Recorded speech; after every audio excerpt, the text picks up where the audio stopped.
नमस्कार दोस्तों, आप सभी का स्वागत करते हैं हमारे चैनल पश्चिम बंगाल न्यूज की ओर से। देर ना करते हुए चलिए जानते हैं पश्चिम बंगाल की ताजा खबरें। अगर आपने अभी तक हमारा चैनल को सब्सक्राइब नहीं किया है तो जल्दी से सब्सक्राइब और वीडियो को लाइक करें ताकि हमारी सारी खबरें सबसे पहले आप तक पहुंच सके। और वीडियो को कहां से देख रहे हैं कमेंट में जरूर बताएं। ममता बनर्जी गुट जोड़ा फूल छोड़ क्यों तैयार कर रहा अपना नया चुनाव चिन्ह। कालीघाट कैंप के प्लान बी की कहानी। विधानसभा के बाद से ही टीएमसी गुट के बुरे दिन शुरू हो गए थे। पहले चुनाव हारे, फिर पार्टी टूटी, फिर असली टीएमसी और तृणमूल कांग्रेस के चुनाव चिन्ह जोड़ा फूल को लेकर विवाद गहराता गया। मामला चुनाव आयोग के पास है और दोनों पक्ष अपनी दलीलें रख चुके हैं। आयोग का फैसला अभी आना बाकी है। लेकिन इसी बीच खबर सामने आई है कि ममता बनर्जी का कालीघाट कैंप एक नए चुनाव चिन्ह पर भी काम कर रहा है, जिसके बाद अब यह सवाल उठने लगा है कि आखिर बिना किसी फैसले के इस तैयारी की तस्लीमा नसरीन के लिए जो दो मुख्यमंत्री नहीं कर पाए, बीजेपी के शुभेंदु अधिकारी ने एक झटके में कर दिया ऐलान। एक 9 साल तक कोलकाता लौटने का सपना देखने वाली तस्लीमा नसरीन अब बहुत खुश हैं। कोलकाता की वापसी ने उनके अधूरे सपनों को पूरा कर दिया है। यही नहीं, बंगाल के नए सीएम शुभेंदु अधिकारी तो पूरी तरह ऐलान कर दिया है कि तस्लीमा नसरीन की सुरक्षा हमारे जिम्मे है, वह जब चाहे बंगाल आ सकती हैं। यही नहीं, शुभेंदु अधिकारी ने ऐसा ऐलान कर दिया जो इसके पहले बंगाल के 2 सीएम नहीं। उसके लिए तस्लीमा ने बकायदा लेटर भी लिखा था, उन्हें कोलकाता में घर दिलाने का भी भरोसा दिया। यह वही मांग थी जिसके लिए तस्लीमा सालों तक इंतजार करती रही। मुख्यमंत्री शुभेंदु अधिकारी ने मन से साफ शब्दों में कहा है कि तस्लीमा जब चाहे बंगाल आ सकती हैं, उन्हें जितनी बार आना हो उनका स्वागत है। तृणमूल कांग्रेस को दैनिक खर्चों के लिए चाहिए खाते से पैसे, सुप्रीम कोर्ट ने ईडी से पूछी राय। तृणमूल कांग्रेस को सुप्रीम कोर्ट में खाता फ्रीज मामले में एक झटका लगा है। क्या कलकत्ता उच्च न्यायालय द्वारा नियुक्त प्रशासक के नियंत्रण में स्थित तृणमूल खाते से दैनिक खर्चों के लिए कुछ धनराशि निकालने की अनुमति दी जा सकती है। अब सुप्रीम कोर्ट के न्यायमूर्ति MM सुंदरेश ने ईडी को इस मामले की जांच करने का निर्देश दिया है। सोमवार को अखिल भारतीय तृणमूल कांग्रेस का प्रतिनिधित्व कर रहे वरिष्ठ अधिवक्ता कपिल सिब्बल ने सर्वोच्च न्यायालय में दलील दी कि खातों के फ्रीज होने के कारण कर्मचारियों को वेतन देना संभव नहीं है। न्यायमूर्ति MM सुंदरेश ने स्पष्ट किया कि वे मुख्य मामले की गुण दोष की जांच नहीं कर रहे हैं। इस मामले में अंतरिम राहत के लिए दायर आवेदन पर विचार किया जा रहा है। अभिषेक बनर्जी का सुप्रीम कोर्ट में नहीं बना काम। विदेश यात्रा की अनुमति पर कलकत्ता हाई कोर्ट ही करेगा फैसला। कलकत्ता उच्च न्यायालय के बाद तृणमूल सांसद अभिषेक बनर्जी को सर्वोच्च न्यायालय में भी झटका लगा है। कलकत्ता उच्च न्यायालय ने पहले उनकी विदेश में नेत्र उपचार की अनुमति देने से इनकार कर दिया था। सांसद को SSKM में नेत्र परीक्षण कराने की सलाह दी गई थी। अभिषेक ने उच्च न्यायालय के इस आदेश को चुनौती देते हुए सर्वोच्च न्यायालय का रुख किया। हालांकि सर्वोच्च न्यायालय ने मामले को वापस कलकत्ता उच्च न्यायालय को भेज दिया। सर्वोच्च न्यायालय ने कलकत्ता उच्च न्यायालय को इस मामले पर 1 सप्ताह के भीतर निर्णय लेने को कहा है। अभिषेक बनर्जी का प्रतिनिधित्व कर रहे वकील गोपाल शंकर नारायण ने दावा किया कि अभिषेक के खिलाफ 1500 से अधिक मामले दर्ज हैं।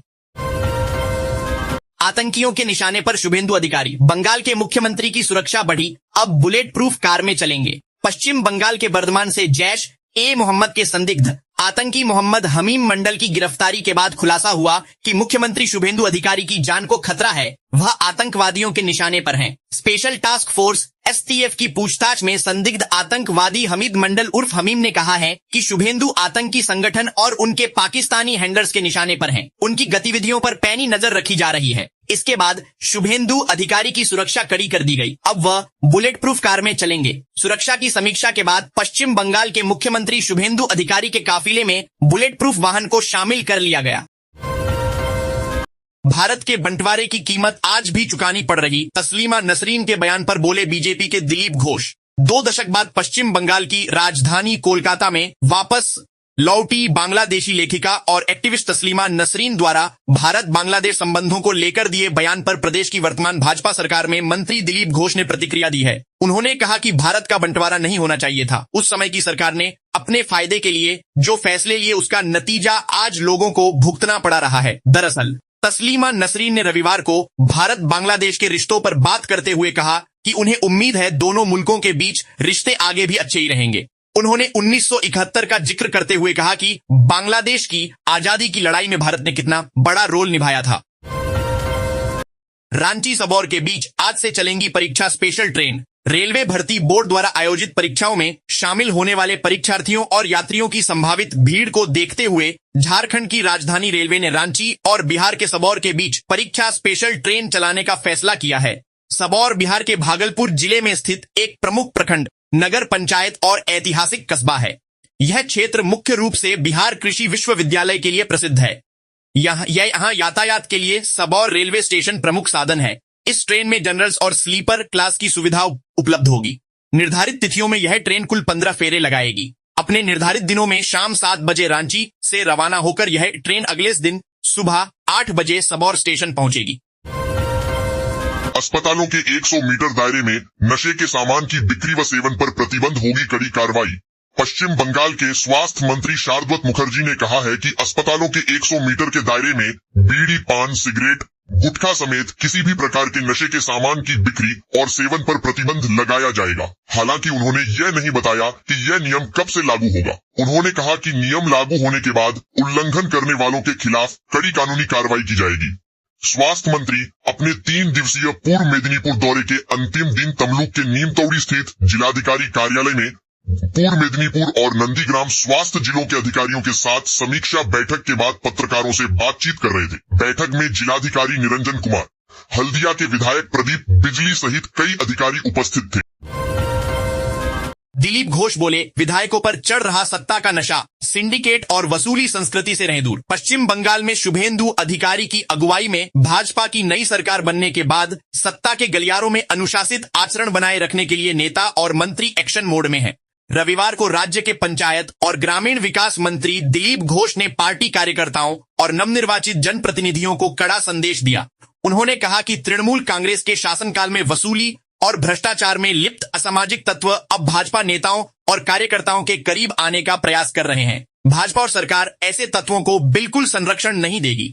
दिलीप घोष ने स्वीकार किया कि सालों से चली आ रही कटमनी और सिंडिकेट संस्कृति को अचानक समाप्त करना एक चुनौती है। जबरन वसूली की संस्कृति रातों रात खत्म नहीं होगी।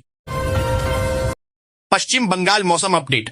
दक्षिण में बारिश का अलर्ट, उत्तर में बड़े खतरे की आशंका। सुबह से ही सूरज तेज चमक रहा था, भीषण गर्मी थी। नहाने के बाद कई लोग पसीने से तरबतर हो रहे थे। हालांकि यह गर्मी अस्थायी है। सक्रिय मानसून क्षेत्र में राज्य भर में बारिश का पूर्वानुमान है।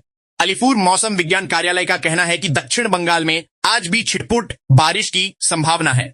वहीं उत्तर बंगाल में बारिश की तीव्रता धीरे धीरे बढ़ रही है। यह बारिश कब तक चलेगी? मौसम विभाग के पूर्वानुमान के अनुसार अगले बुधवार तक उत्तरी बंगाल में बहुत भारी बारिश की चेतावनी जारी की गई है। पहाड़ी इलाकों और दुआर्स में ऑरेंज अलर्ट जारी किया गया है। उत्तर दिनाजपुर में भी भारी बारिश की आशंका है। गुरुवार तक भारी बारिश जारी रहेगी। शुक्रवार से बारिश कम हो जाएगी।